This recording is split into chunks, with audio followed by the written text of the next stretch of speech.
Okay, hey everyone. Welcome to this week's Draftbit live stream. I'm super excited about this one because this week I have a special guest, Marianna Kerppola, who is the founder and CEO of a app for moms called Poisera. And so today we're just going to have a really cool chat with Mariana. How about we do this, Mariana? Can I first just have you introduce yourself and tell folks a little bit about who you are? Sure. Hi, my name is Marianna Kerppola, and I am the founder and CEO of Poisera, as Nick just mentioned. I'm joining from Ann Arbor, Michigan, and yeah, Poisera. I founded Poisera a couple years ago. Excited to share a little bit more about our journey, but really, our goal is to create an app that helps moms kind of navigate the highs and lows of pregnancy and postpartum. Awesome. So you started to introduce the app a little bit, and I was wondering if maybe you could tell folks a little bit about kind of your journey to founding Poisera, kind of like why you decided that this was a burning need or a burning problem that needed to be solved in the world, and just kind of like give us a little bit of the background in your founder story. Definitely. So yeah, this was very much born from my own journey into motherhood. Actually, pretty much exactly 3 years ago, my daughter's birthday was last weekend. Oh, happy birthday! What's her name? Her name's Naya. Awesome. And yeah, I guess I was, I generally had a good pregnancy, but still was just so surprised how little attention was paid to kind of the emotional and like mental health side of pregnancy. I had a really awful first trimester, and I remember being on the phone with the nurse practitioner, like, oh, like I'm throwing up everything I put down. I like try to eat. Every smell puts me off. And she was like, oh yeah, that's totally normal. You're fine. I was like, no, I don't think you understand. Like, I'm suffering. And I think that was sort of this like initial spark of like, okay, like there's not enough support for moms. And so yeah, just started observing and noticing. I had like a million different ideas for what I could focus on. But then, yeah, I think the idea really came after I had my daughter. My mom had passed away 6 years before I gave birth. And yeah, it was, I had a really supportive partner. We're really lucky to be in a community with a lot of friends with other parents, but still it's lonely. There's a lot of stuff that, it's hard to like really put in words, and like really be vulnerable about in that early postpartum period. And so I think that's when I really focused even further of like, okay, how do we create this space where moms can be vulnerable and share things that might feel really uncomfortable. And so I started doing some early customer discovery. I mean, it helped that I was in like whatever postpartum mom groups and stuff. So I didn't really have to like ask questions. I just had to listen and absorb, what other moms were asking and thinking about. And then, yeah, like I think it was sometime that fall or like winter, I stumbled upon this research that out of Stanford that showed that humans are more honest with a chatbot than they are even with a trusted therapist. And that was sort of this like light bulb moment of like, wow, like what if we could create a chatbot that gives moms a space to process, all these difficult things they're going through and like really supports them on that kind of like emotional health, kind of mental well-being side of things. So yeah, I left my job in March of 2019, like hacked together a little bit of an alpha, like told a handful of like pregnant and like new mom friends, like, hey, can you try this? And they're like, after a month, they're like, yeah, like there's something here. And so then I built out like a bigger kind of beta version, and launched that at the end of 2019, like ran the beta for most of 2020, and then kind of reached a point where it's like, okay, like now we know what the real product should be. And I've spent most this year kind of building that, and along the way I've found Draftbit. So yeah, that kind of brings us up today. That's awesome. I mean, I have a 10-month-old son. My wife is my hero. All moms are my heroes. And it's like, yeah, I totally understand. It's hard enough just to sort of get yourself through that period that you're describing, pregnancy into postpartum. Like, have you always been this way where you're kind of like see problem, solve problem? Because like you're dealing with enough stuff on your own where maybe my first inclination would be, if I was in that much pain or discomfort, I probably wouldn't be trying to solve this problem for all moms in the world. But you are doing that. So like, have you always been this way, or like, why was this such a big problem for you to solve? Oh yeah. I mean, I guess technically this is like, I mean, it depends how you count, but like I'd say like at least my third business. So like in my 20s, I launched an e-commerce marketplace for ethically made clothing. I worked at Google and Nationwide, where like, I mean, Google less so, but at Nationwide Insurance, you had to like wear professional like business clothes. And it was just, and like knowing that these were made in pet factories, where women mostly are getting paid like not a living wage. I was like, oh, like there has to be a way to source these ethically. And so that was kind of my first business. I worked at an incubator at the School of Public Health here at Michigan, where we kind of launched a population health like dashboard to help hospitals do better with like community benefits. So yeah, I'm definitely wired in the mode of like, if there's a problem, like how do we solve it? And like, and I love the learning journey along the way too. Like I have no coding background. Like I think the most sophisticated coding I've done before Poisera was like, I don't know, macros in Excel or something like that. And so, yeah, I don't know, just like that fascination of like, how can this be built and created just gives me that drive to figure things out. And then it was also kind of this like natural thing where like my way of like coping with difficult situations is just like read and absorb like as much information as possible. So I feel like I've probably read more like pregnancy and parenting books than like any healthy parent should read. And like I'm always listening to podcasts like around mothering. And so in some ways I kind of just became like with friends and stuff, like the go-to person of like, hey, like I want a cloth diaper, like what do I do here? Or hey, like, my 6-week-old like won't sleep through the night, like what do I do? And so I feel like it's sort of become this nice like way of scaling all the things that I've like stuffed into my brain and like, put it out into the world. And I should also say like, now I have a team of 8, so it's myself, 3 team members, and then we have 4 interns this summer. So now it's not all of my own brain, but a collective of our brains. And actually, one really cool fact is one of my team members is my doula from my birth. Wow, that's really cool. Yeah, it was like totally magical. Just as like, I mean, she was incredible, like in my birth and postpartum. But it's this funny thing where you spend this like pretty intimate moment of your life and like you really don't know all that much about this person. And so yeah, it was like maybe about a year into like working on Poisera, I was like, I should reach out to Kristen and like see like what she thinks and like what input she'd have and what feedback she has and all that kind of stuff. And I shared it with her, and it's like, of course, like right before the pandemic. And so she was like, yeah, this is really exciting. This is really cool. But then like she had to homeschool her 2 boys and we kind of lost touch. But then, yeah, she reached out earlier this year to say, hey, I've decided to step away from doula work just because the hours are so hard to maintain with, kids at home. And so, she was like, and by the way, like I'd spent like my past, like whatever, 8 years of my career in like startup marketing. Could I help you? It's like, yes, absolutely. So yeah, it's just cool to kind of bring all these different parts of me together. That's awesome. Okay, so while you were talking a little bit more about your company, I just brought up so a couple of plugs. So as I understand it, you have sort of an MVP in the app stores already, Yeah.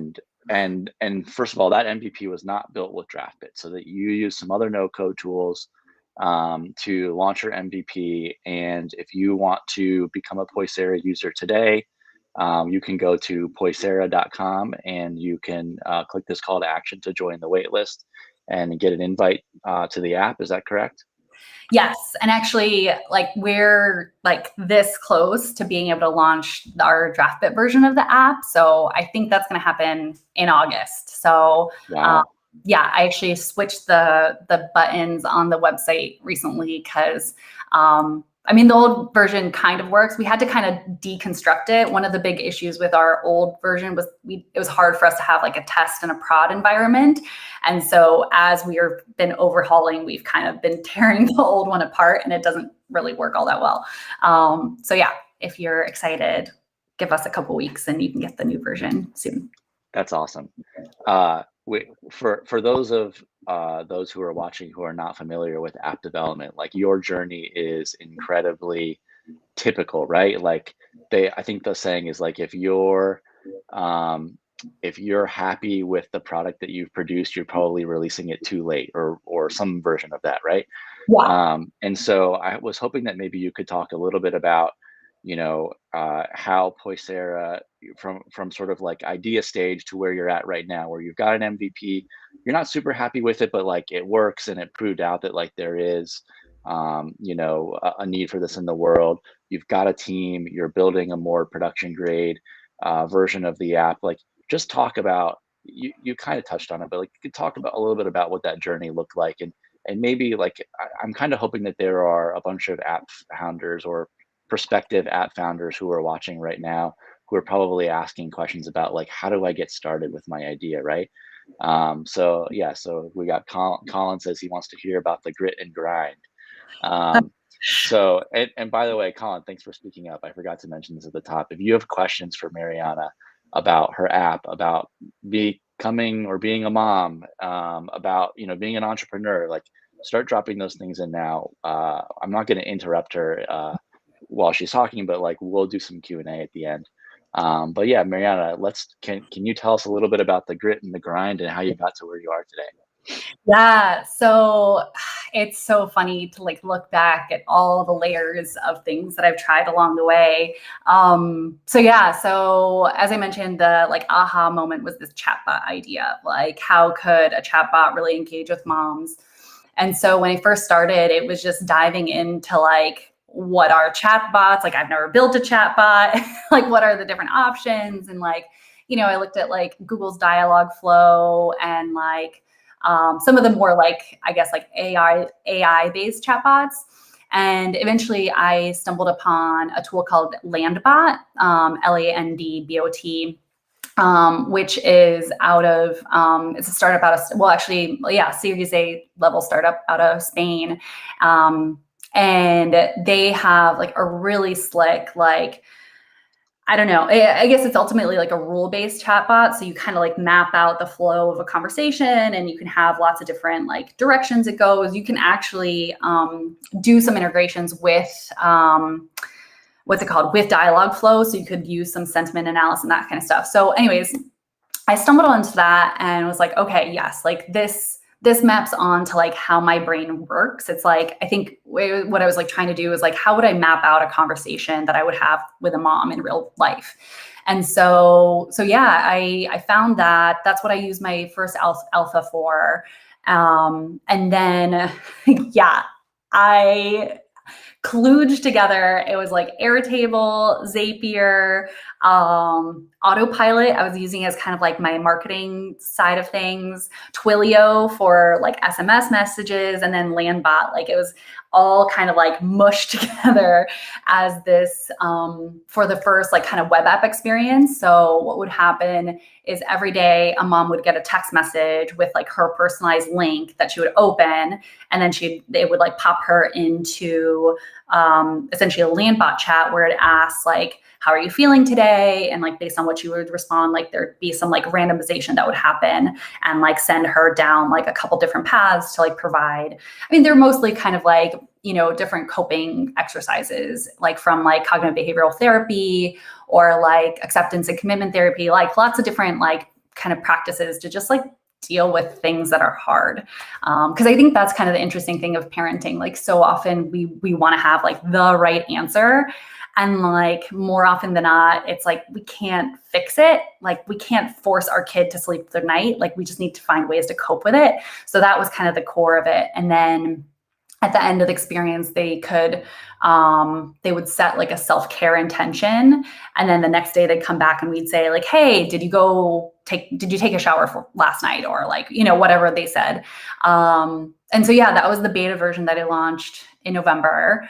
I had like about 100 moms use it and like got really great feedback, like right off the bat, like of that like pretty crappy version. Like there was like no like personalized settings, like really, I mean, it was pretty janky. And it was also like that first month that I launched, like everything broke. Like I just like was constantly fixing different like APIs and like, I don't know, it was kind of madness. But I'm glad I did it because I feel like, I didn't know anymore at the time. Like I don't even think Draftbit had launched yet at the time. And so anyway, so that was like the first couple months. And I was like, okay, I have something. I'd already gotten feedback from a lot of moms of like, hey, this is really cool, but we'd really like this to be a real app. And so that started my journey of like, okay, how can I launch an app ready version of the product? And so I actually heard about Draftbit and I joined the beta waitlist, like probably like February of 2020 or something. Like, I think it was a little over a year ago. And I was like, man, like I really like, this is what I want, but like, it's not ready yet. And so I did all kinds of things. Like I started having conversations with like developers like overseas, like maybe I could outsource this. I had some conversations with some like app development, like contractors or whatever that are here in Ann Arbor. And I don't know. I feel like in all those conversations, like despite the fact that I had like a pretty crisp idea, it was the like translation of information was still so hard. And I never really got to the point that I felt confident that they knew what I was trying to build. And like, I don't know, I still felt, I guess I also didn't have like, I don't know, $50,000 to just like hand over to someone and hope that I'd have an app at the end of it. And like at the time, I also like I had a friend who was a developer, and he was like, "Oh man, like I bet I could teach you how to code." And so like I met with him like 5 times and started learning JavaScript. I'm like, I'm going to be 90 years old before this app is actually developed at this rate. So anyway, so yeah, that's like I think I forget what the site is, but it's like there's like nocode.io or something, like one of these sites that has like aggregates like all no code platforms, and I like scoured it and like literally tried like every tool in there, and then ultimately found a tool that I was able to build the first MVP, which is the product in the App Store. And that tool really worked really well. But I think, and like we were able to get the product in the App Store, we got good feedback, like the UI was really good.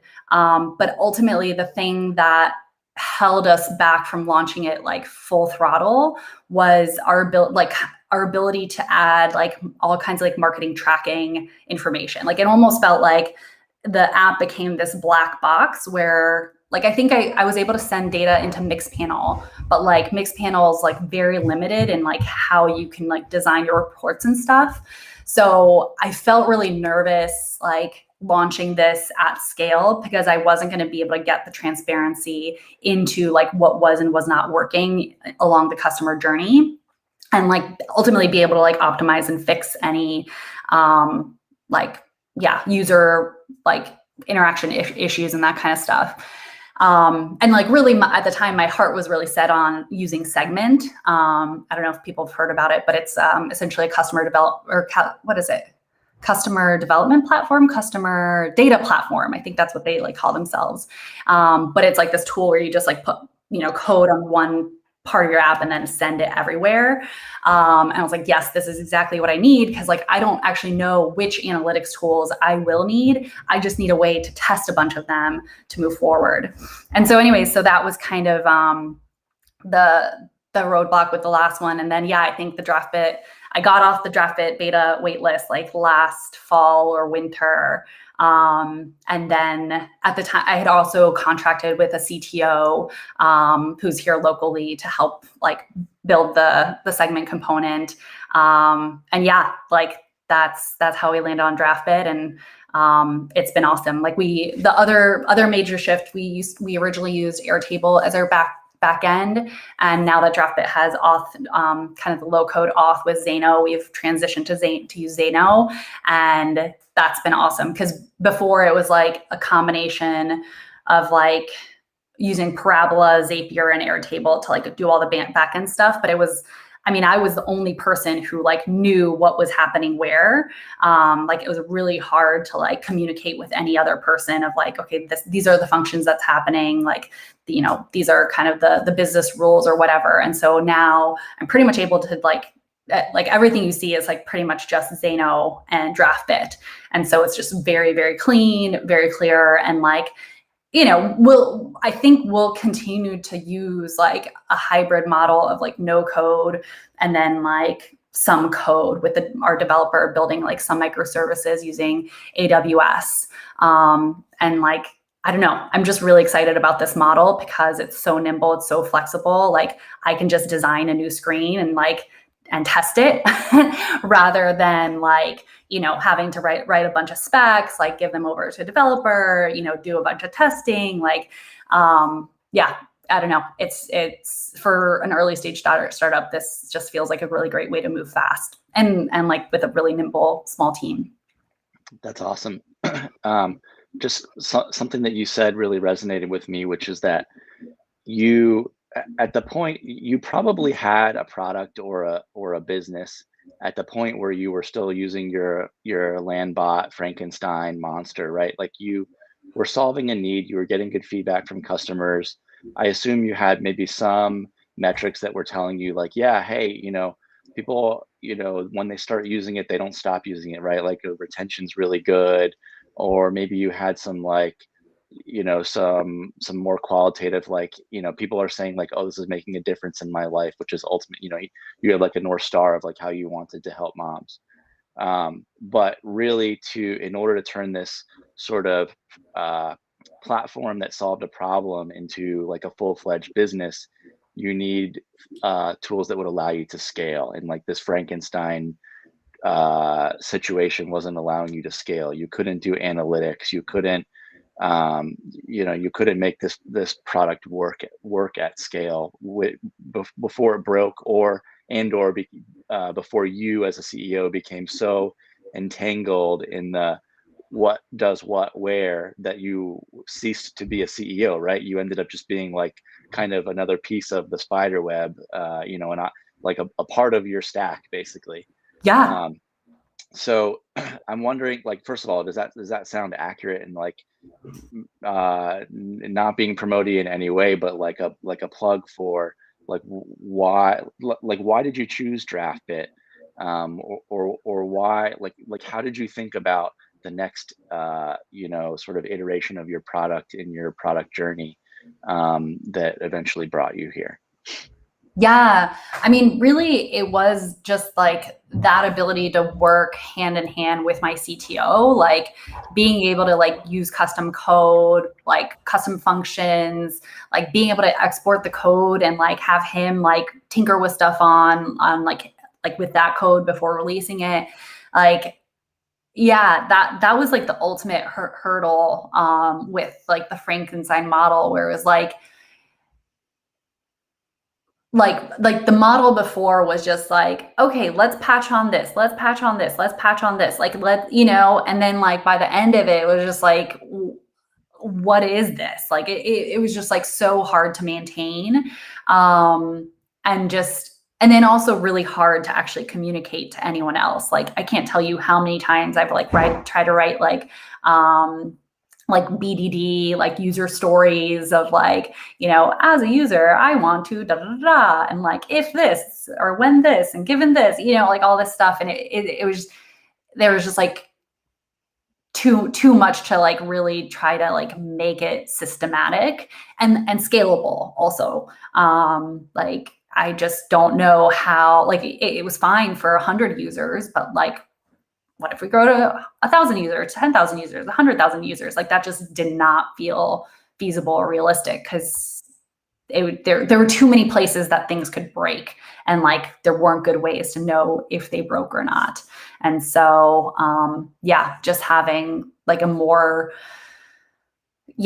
simple, straightforward view into what's happening, and then like also being able to access the code so that if things are breaking, like you know why they're breaking and where they're breaking, and you can fix it. Like there were like like doing some kind of like bug or issue report in our previous version, like just I don't even know how we would have attempted to create it. Whereas now, like there's a very clear way of like, oh, okay, like this one little thing is broken, like let's work on fixing it. So yeah.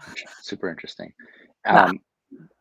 Maybe like a unfair question to ask, but given, the benefit of hindsight, would you have chosen to build Poisera in this way, cobbled together, no code tools into like MVP mobile app, and only then once you've kind of gone through that journey, sort of thinking about more sophisticated tools like Draftbit, or would you have maybe started with Draftbit? Like how do you look back on your journey to where you are now, and if anything, what would you have done differently?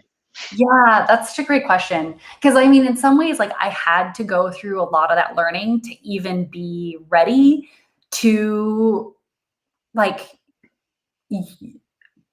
like sorry, I'm just trying to think about this. Like when I actually started building Draftbit, I think I built our app in like a couple weeks. I mean, like especially if I like, it was fragmented over time, but like if I just like had 2 straight weeks to build it, I could have built it, like, and that's partially because like, I mean, maybe even a week, I don't know, but like that's partially because like we use Webflow for our website, and like Webflow and Draftbit have a very, very similar UI. So it just like came like really intuitively, okay, like this is how I build like these screens, and like, using containers and like buttons and whatever. Like that was just like, I'd like done it before.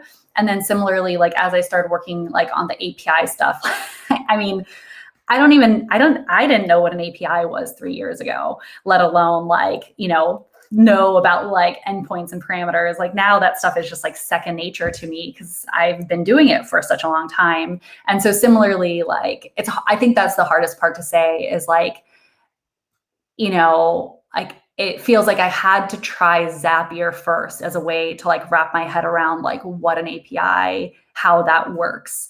And like eventually it was like, okay, now I get this, and now I can just use the API. Like I didn't need to send like from Airtable through Zapier to, the front end or something like that. So yeah, I don't know. It's really hard to look backwards and like not account for all the learning that's happened over time.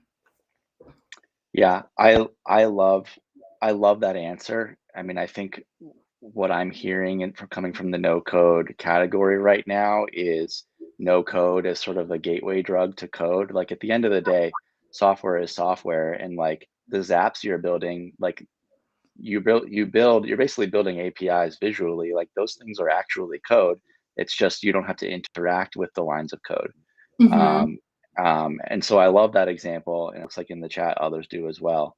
But like, yeah, you basically went from, no code visual tools, then to no code mobile app, to I think Draftbit, we consider ourselves more of like the pro code, no code tool, meaning like, source code quality and portability and exportability and things like that.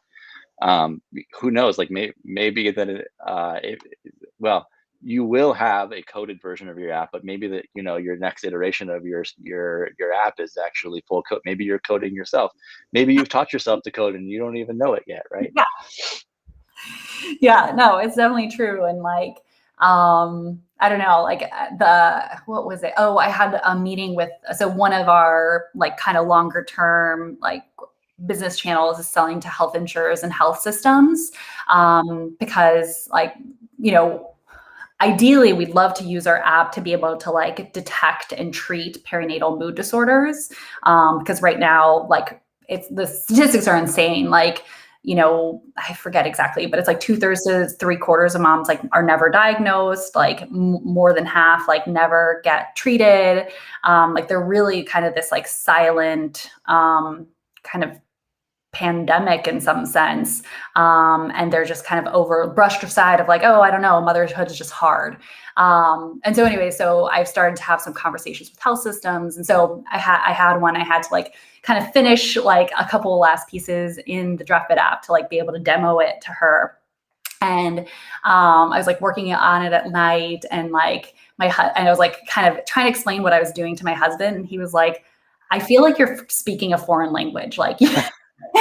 And like our career paths have kind of like followed. We met at Google. Like we've both been kind of like on the business side of things. Like both of us got like master's degrees like in a similar field. And so it is kind of remarkable to realize like how far I've gone. And it also makes me wonder like, man, like if I was in college, like what if I'd majored in computer science? Like could I have been it feels like being a CTO would have been like it fits the way that my brain thinks about the world. And yeah, I don't know, no code has like kind of opened up that door, that possibility for me personally. And I just think it's so exciting how many sort of like business oriented founders or just non-technical founders can just go ahead and create their ideas. Like even as like a very specific, example, like the e-commerce marketplace I mentioned. So I launched that in 2013. And yeah, the first step I had to do was find a developer who could develop the first version of the website. And now like anyone can develop a website. Like there's so many tools to do it. So I don't know, it's exciting. Yeah, that is such a powerful statement that really what these no-code tools are doing is they're unlocking use cases that either were so expensive to build before because you needed to get someone involved, or they just didn't get built because we couldn't build them. I was a startup founder in a previous career too, and I had an e-commerce marketplace and I hacked it together on Shopify. Like Shopify is an incredibly powerful tool for commerce, and they're proving that you don't need to be a technical founder to build a really great startup if the tools of the platform is powerful enough. I'm curious, and actually our head of product is watching and he has the same question. At any point did you get quotes from a software development firm to say, here's Poisera, here are the specs, like how much is it going to cost to build this? Yeah, I mean, it was right before I first heard about Draftbit. That's when I was like getting some quotes, and they were like definitely in the 20 to like 50K range. And even then, like I felt like I had heard so many horror stories of people hiring developers and like not being on the same page, and like that 20K balloons to 50K to 100K to, like it's so easy to like to get on a track where you're developing things, but like you don't actually reach an end product. And I would say that's the other thing is like, so now I'm working with a CTO, and because I've gone through all this learning, it is so much easier for us to communicate because I understand what he's saying, but like more importantly, I feel like I'm more equipped to like ask better questions. And I mean, it helps that he's, a very talented developer who's good at communicating things in like kind of layman's terms, but like we very easily kind of get on the same page very quickly. And a lot of that is from learning the stuff on no code. Yeah. I think I heard a stat somewhere that's something like 35% of the total cost of building an app is incurred in building the V1, meaning the other 65% of the cost of building an app happens after you launch. Yeah. And yeah, I've definitely been in that world where, like you haven't even done the work of validating, producing an MVP to validate if something works. You go and build the product. You still have to do all the business work once the product launches of actually doing the validation. But now you spent all this money, and you, unless you're Steve Jobs, probably need to iterate on that product. And so yeah, in the software development world, costs really balloon, and I think that is an underestimated benefit of using, no code and low code tools is that, not only does it bring down the cost for you to launch your V1, not only does it allow you to participate in that build, but also it makes things much easier to iterate, Mhm. especially for business people. Totally. And I think it's also, like I think one other difference that I might have, like if I were able to go back in time, would have been to be more intentional about finding a co-founder, because I, just didn't realize like how much, how many hats and like how heavy those hats would all be once everything got rolling. And I think one of my hesitations was like, I don't even know if this idea is good enough. And like to have been able to kind of just hack it together and like get that data from users of like, yes, this is worth my time. This is worth my effort. It just makes all those other things. It like gives the wind in the sails that it's worth to keep going. Yeah, I love that. I love that. Okay, so I'm gonna do like a real quick plug here. Well, actually, we're both gonna do a plug. Okay. Um, so, so like elevator pitch style. So, who is? We've already kind of covered this, but like, who's Poisera for moms who are watching, or for founders who are watching, whoever? What do you want them to know? This is kind of like our halftime break to kind of sort of zoom out and do our little plugs. Okay, cool. So Poisera is for new moms who need a space to just process all the intense stuff that happens, and really find kind of your own intuition into parenting rather than feeling like you're being shitted on by the world. And Love then, it. um, then for founders, I feel like I have so many things to say. But I think maybe the thing that I keep trying to come back to is like, what's the next smallest thing that you can do to prove that something's working for your business? I think, and I'm so susceptible to, because I feel I can dream big and like see like, oh, like what if it had this feature and this feature and like all these other things, and we got to make it work for these users. And it's so easy to get your balloon, your ideas to be so big that then you feel overwhelmed by actually trying to make them a reality, and like reining those thoughts in and like coming up with like the next smallest thing that you can prove that gives you more reason to push forward. I love that. Okay, so for moms, if you want to get Poisera, go to poisera.com, right? And Yeah, sign up to join the waitlist. So again, there is a version, an MVP of Poisera in the App Store, but the Draftbit version, the version that's kind of more production grade, is launching hopefully in August. And so you can join the waitlist to get in early to that version. So poisera.com for that.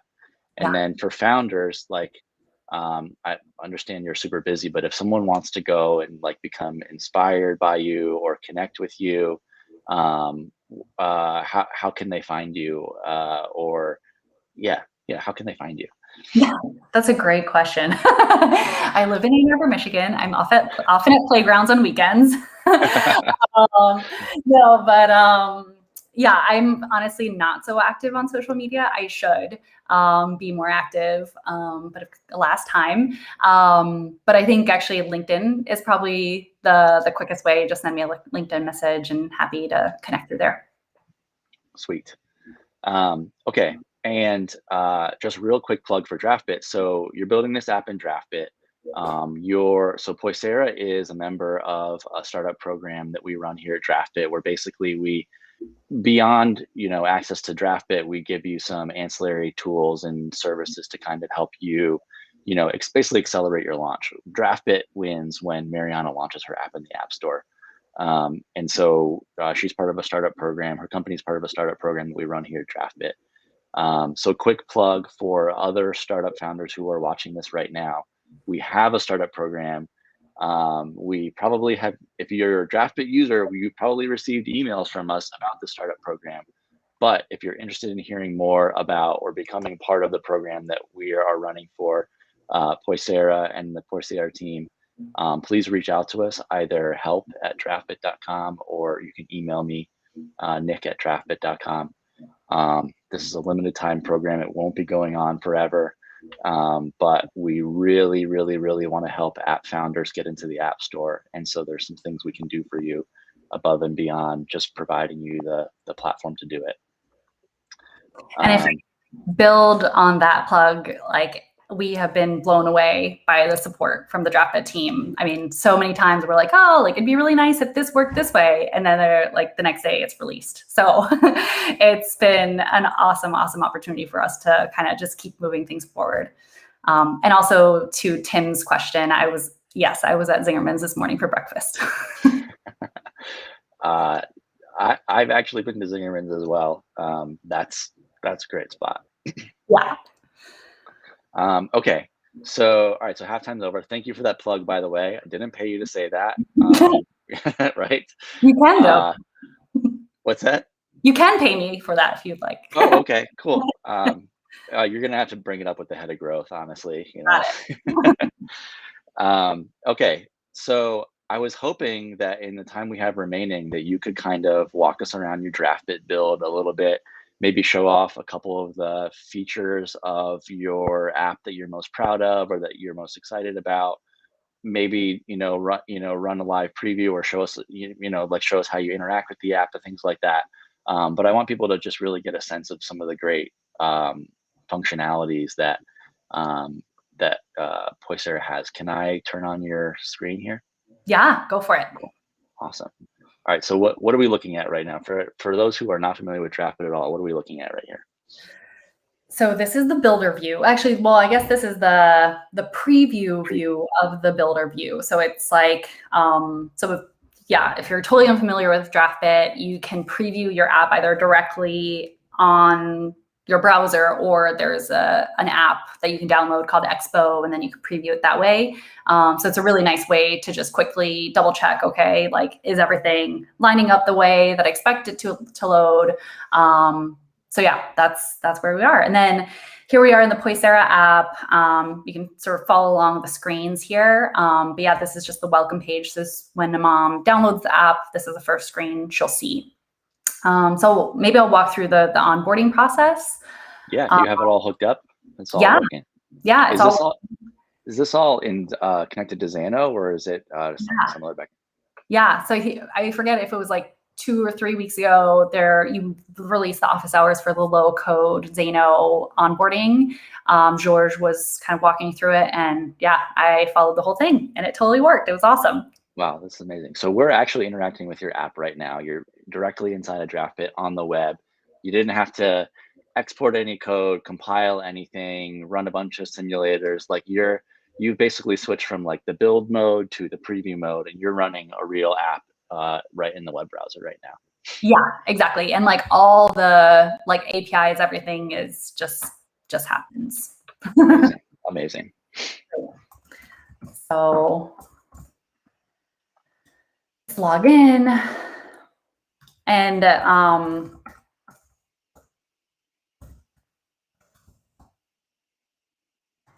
I really like how you captured the name up front. What should we call you? And now you're going to sign in with an email and a password. Yeah, we've been doing a lot of just research on like other apps on like different onboarding flows, because as you'll see, like we kind of need a fair amount of information to know like what, so the chats are kind of custom to like what stage of pregnancy or postpartum, if they have 1 child, 2 child. So we kind of need all that information for it to really work. So yeah, added the progress bar up here to help moms know that we're not gonna keep asking them questions forever. And yeah, so put a lot of thought in this onboarding process. Whoa, is that a custom code date picker you have loaded in there? No, I think this is just the straight out of the box. Oh, that's our new date picker. Sorry. Yeah. I got excited there. Well, you should be excited what you built. So yeah, so like that due date was just sent to our backend in Xano. So then it's on future screens, we can then get that data, and in that get function the focus that we're calculating what trimester the mom's in, whether it's her first pregnancy or second pregnancy or whatever, just like all the data that we need to make everything work.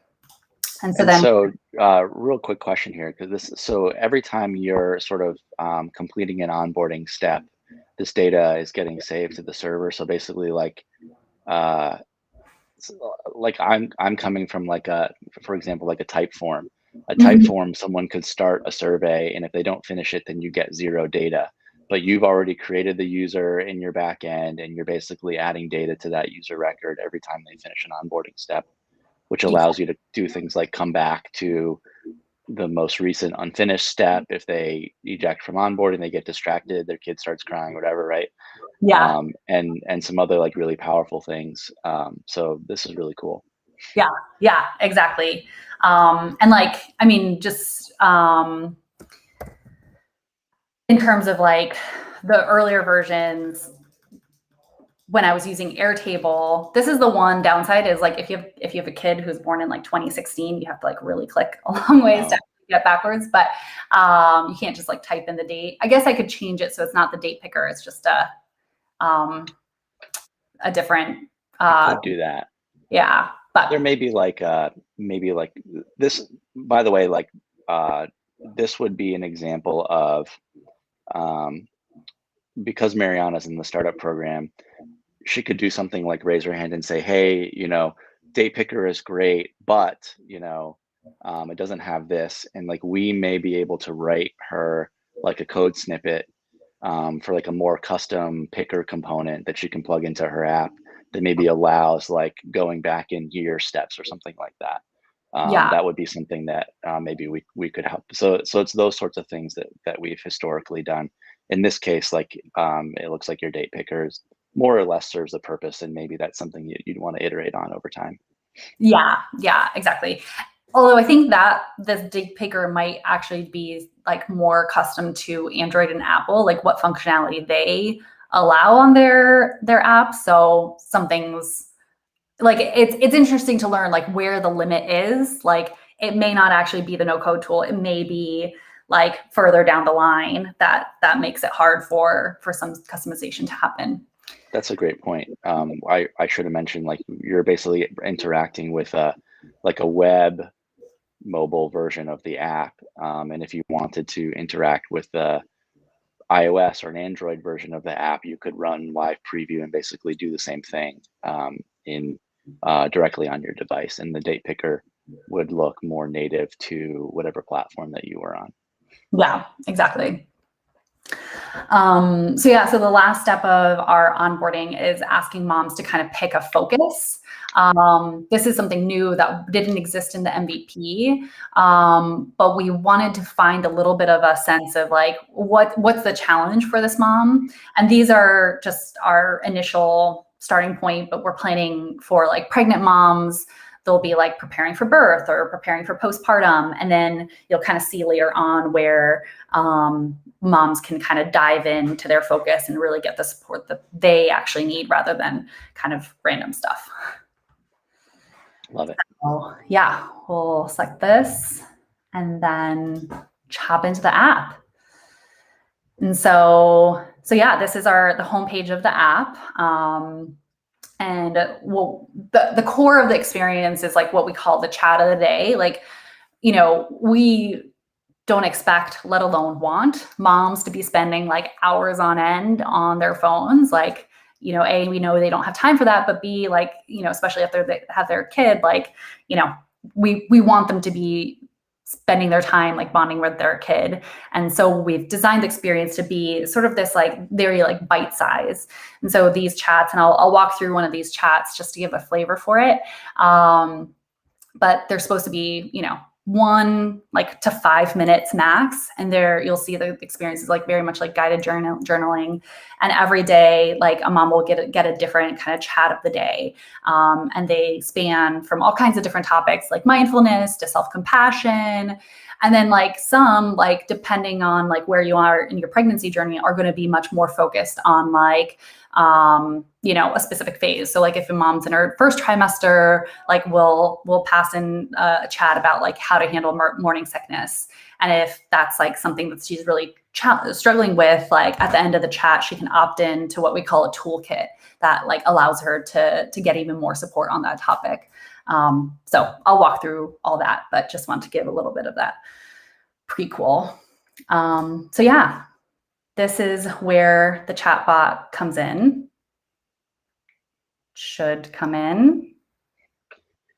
Demos, things always break in live demos. Is that chatbot something that maybe web is choking on it? I wonder if we ran it on live preview, if it would. Oh yeah, I think that might be it. Cause that's okay. Yeah, because it's the way we put in the chatbot is a web view. I can kind of show that. Yes, so web view is not compatible with web preview. Got it. Oh shoot, that's a bummer because that would have been nice to show. But anyway, that's okay. We can show it real quick. Like if you want me to scan the QR code, I can just. Will it load in live preview if I haven't created an authenticated user on my device? I think it should. Yeah. Okay. I'll just like bring up your QR code real quick and I'll just scan it. Yeah. Let's see if this works. And this will be good. You can actually go through the chat itself. All right. So what I'm doing, I'm just going to turn off the screen for 1 second. So what I'm doing is I'm just loading Marianna's app on my phone. I wonder if I have to. I think I need to start on the home page and then you need to click through it, because what we're actually doing is passing the URL from this. Yeah. That should load. Yeah, there you go. Yeah. Nice. So yeah, so it says hello, and then it would say the person's name, but since you're not authenticated, it just says hi first. And then if you click that button. Callback.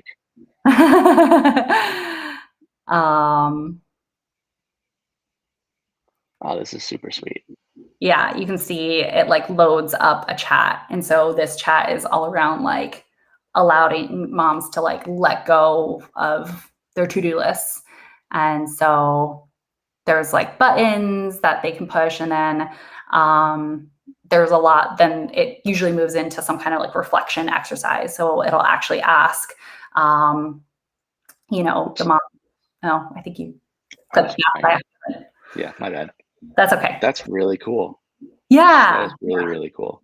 Yeah. So at this point, we probably have like a library of like 300 of these different chat conversations. And yeah, they span everything from like pregnancy, parenthood, but then like the core of them are all like sort of mental, emotional health type stuff, and like some fun stuff too. Like we don't want to like make parenting feel like, oh, it's like so hard and like difficult all the time. Like we also try to give opportunities for moms to just like celebrate the wins and like whatever they're grateful for and that kind of stuff.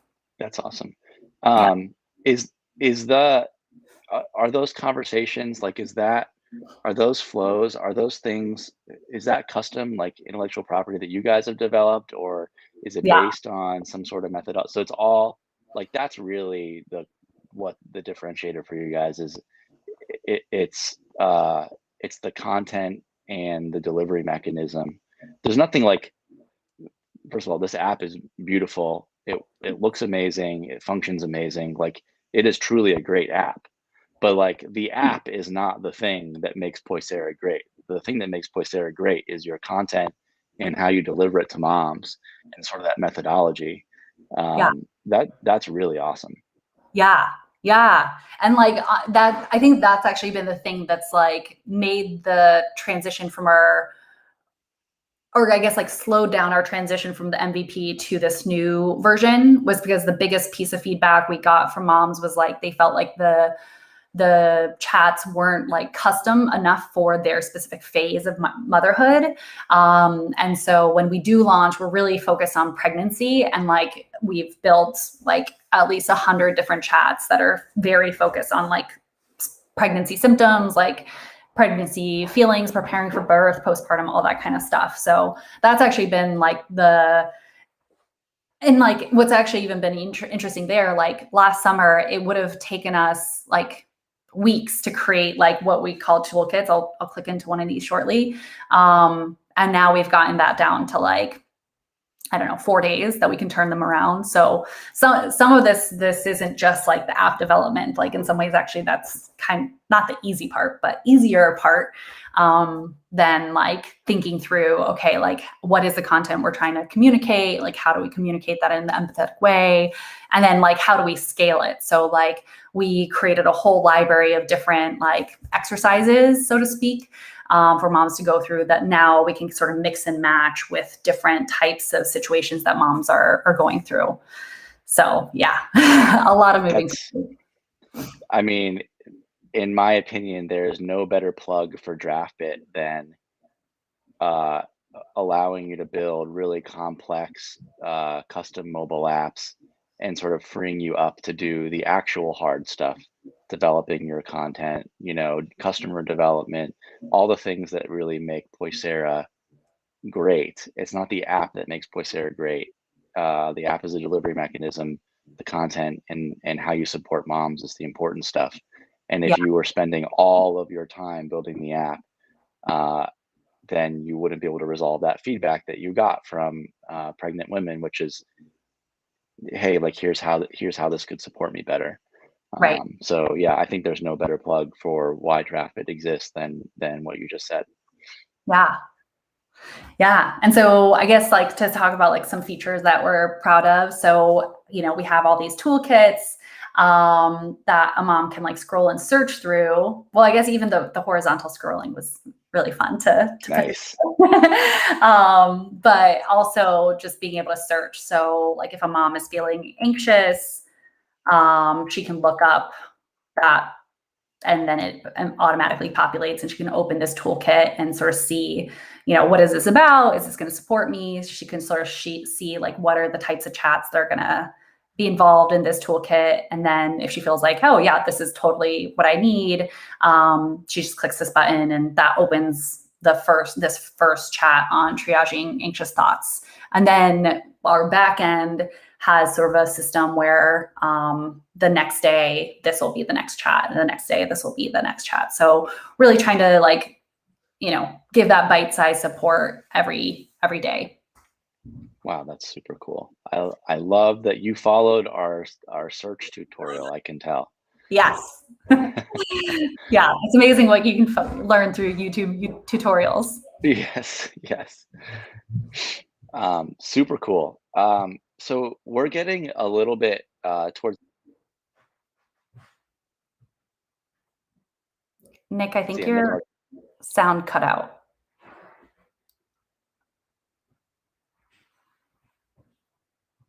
At least it did for me. Can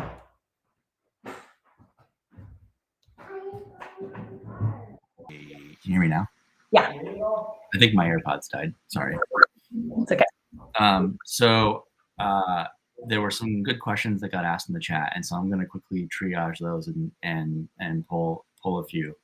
Yeah. While I'm doing that, would you mind just kind of talking about what's next for Poisera? Launch timelines you kind of alluded to.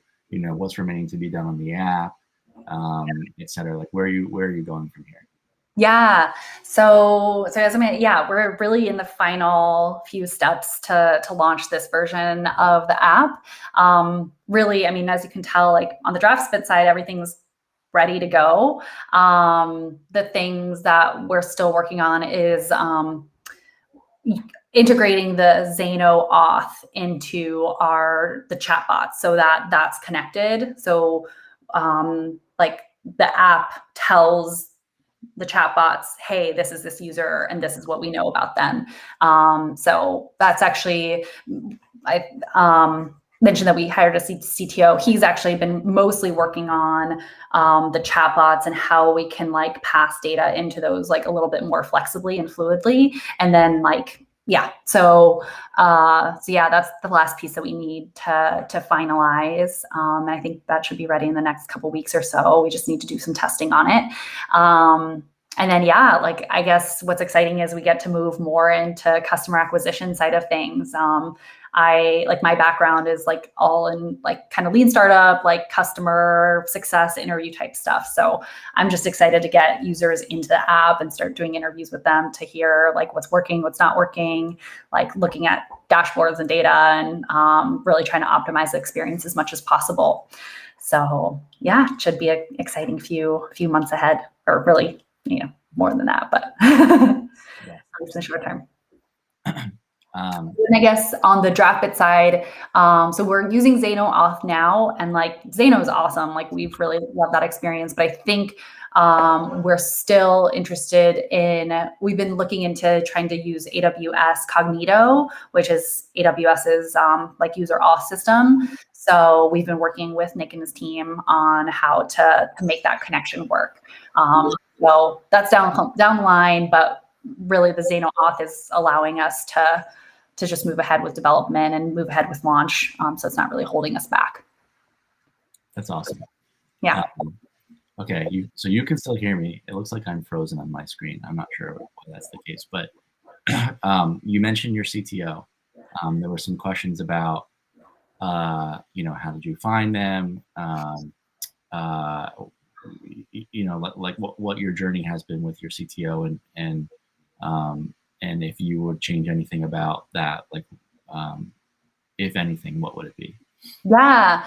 So David's my CTO, and he's the superstar. Like, he's full stack developer, solutions architect. I mean, he's been doing this stuff for like 20 plus years. Like, he's like, it's incredible. Like, he builds his own like hardware, like using like machine learning type stuff. Like, he does it all. And so I met him really through the Ann Arbor kind of startup community. So in Ann Arbor, we have what's called Ann Arbor Spark. It's our like local economic development agency. They have a ton of great like startup resources. And so last summer, where I was like sort of running into the what felt like the edges of like the no code world, and really trying to like figure out how do we get the segment stuff to work in the app. That's when I started talking to them of like, hey, do you know anyone who's available locally?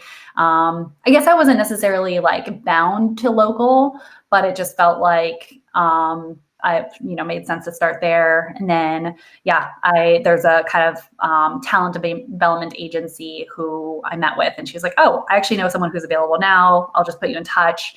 And then, I met with David and walked through kind of what I had built until then. And he was shocked. Like, he had no idea like what was a bit like what's possible in the no code world. And I think even still, he's just like, really, this is amazing. But, I think that was the other thing, is like, being able to meet with a developer and show like how far I had gotten, that I'm not just like hiring him to like, with a blank piece of paper, I think gave some credibility to the idea, and like to also have some validation of like, look, we've gotten this feedback from users. So yeah, it's been awesome working relationship so far. And he's a dad too, so he gets it. Yes. Yep. I've had the benefit of meeting David as well. He's a great guy, super smart. Yeah. And it's really, really fun. Again, like working with startups, and all the things we can do for startups, but it's super fun for us to work with the folks who are coming from a typical software engineering background. Not just seeing, the surprise on their face when they can see what Draftbit can do, but also learning from them about how they think about utilizing these tools. And like David, especially, has been really thoughtful about ways that Draftbit can kind of tack onto a more, typical software development stack, and is really like pushing the limits of what Draftbit can do, especially on the custom code side. So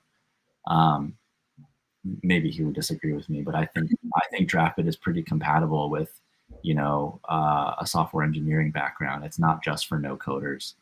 Yeah.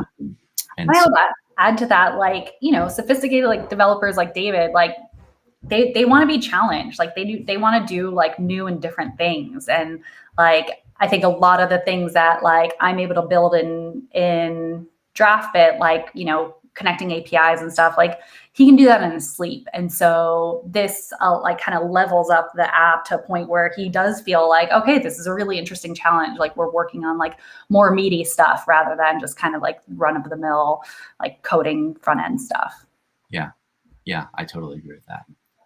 All right. Well, we're over our time, which I knew would happen. I didn't book any meetings after this because I knew we could go on and on about this stuff. Yeah. It's been, I mean, I think I'm super excited to add this to our content library because I just think that this last hour plus has been like a masterclass for anyone who's in the midst of founding a software startup or is thinking about it. I mean, there's so many things you did right. There's so many brilliant things about your journey that I hope that people can watch this and learn from you. Thank you. And yeah, it's just, I mean, we couldn't be more thrilled to have you building such a valuable tool on Draftbit. We can't wait for it to launch. And yeah, thank you so much for joining me today. Yeah, absolutely. My pleasure. Yeah. And thanks for everything you do at Draftbit. Like it's really such an awesome tool and it's cool to kind of be with you at the early stages and kind of, co-create together. Yes, absolutely. All right, Marianna. Well, we will see you in the Draftbit community. And thanks again for joining us today. And thanks everyone who's still on for joining the stream. This was great. Cool. Thank you so much. Have a good one. Bye, everyone.